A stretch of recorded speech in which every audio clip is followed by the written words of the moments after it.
आजिर ए समय रे इमोशनल लोकंक सह रहिबा एते इजी नुह।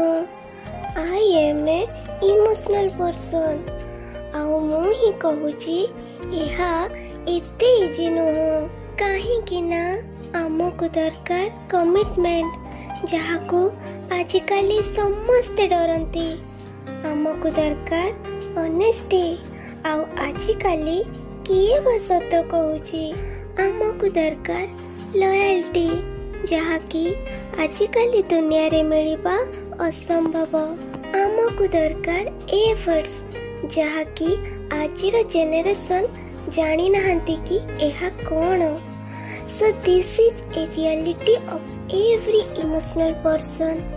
तेणु जदि केही आसी तुमको कहूची जे तुम सह रहिबा बहुत कष्ट, देन नेवर डाउट योरसेल्फ। जदि आमे आम निज लोक सह सबु किछि अनकंडीशनली करूछु ताहले सामना वाला ठारू मध्य आमे सेम डिजर्व करू।